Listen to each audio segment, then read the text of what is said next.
Hello everybody. So that was a good party, wasn't it? Draw a veil over some of the dancing at my end of the pitch, but thank you all so much for joining in. It was good to see so many of you. And Christmas has started. There's lots going on. Poole Food Bank, they're getting some Christmas trees from Forestry, England, and they're taking them out to some of the families in most in need, and they're going to decorate them. Fabulous idea. 15th is the Wimborne Food Bank Santa's Grotto. Just an amazing event. The 11th is the Christchurch Food Bank Plus taking part in the Living Advent calendar across all of Christchurch. Again, fabulous event.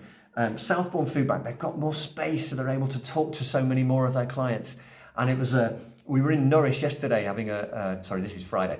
So we were in Norwich yesterday having a really excellent update on all that's going on. Here's some of the feedback from the first couple of months of Norwich. It's made a huge difference. My daughter hasn't been in school for 9 months, so she's not getting hot dinner anymore, so I have to feed her 3 meals a day. This really helps. It's helped so much, it's been great. I am now in credit with housing because I'm spending less. That's one debt now gone. Isn't that fabulous? And thank you for all of these ideas that you're putting in around December to make people's lives different. And actually that's made me think about, there's a phrase in one of the prayers in Lectio which talks about our lives being restoried. So actually, whatever the story had been, we now want to see the work we're doing to restore people, to help them start again sometimes, and just to come back to what they want to be. So it's almost like personal resilience. That might be around getting material things sorted, food, finance, home. It might be about relational resilience. I feel I'm a part of a place where somebody knows my name. It might be spiritual resilience. That's why we work with churches, because actually we want people to come to a point where they themselves get to know God.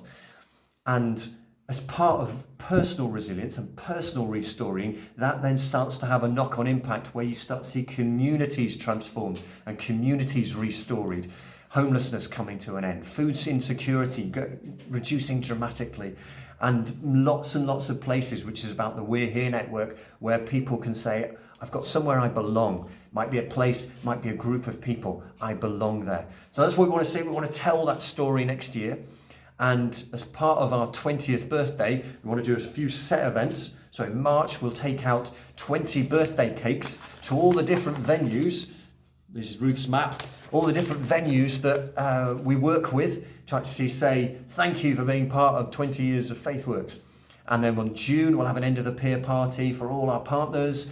And in September, we'll have a worship and thanksgiving service, hopefully with a speaker from a national perspective. And in December, 12 months on, we'll have a big staff and volunteer party with a ceilidh or a barn dance or something like that. Make a bit of a fuss.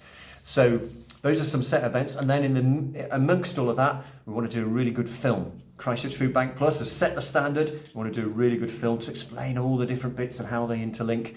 We want to do something we're going to probably call FaithWorks Voices, or FW Voices, the lived experience of the people that you're working with, understanding how it feels, understanding their views on some of the ideas that we've got, and bringing that all together so that they can have a part of the influence. And then we also want to do this thing we talked about, which is we go and have a look at another person's project every few months to see how that works and to understand the pressures they're feeling and to see, oh, maybe there's something we can cross-fertilise ideas on. Team away days, whatever we're going to call it. So there's lots coming up, but thank you for all you're doing in December to keep going to the end. I just want to pray over you a little bit of the prayer that comes out of Lectio, where that idea of restoring comes from. May this day bring rest to our hearts and our homes. May God's image in us be restored, our imagination in God restored. May the gravity of material things be lightened and the relativity of time slow down. May I know grace to embrace our own finite smallness in the arms of God's infinite greatness. May God's word feed us and his spirit lead us into the week and into the life to come. What a great prayer. Have a really good week. Keep going. Thanks for all you do.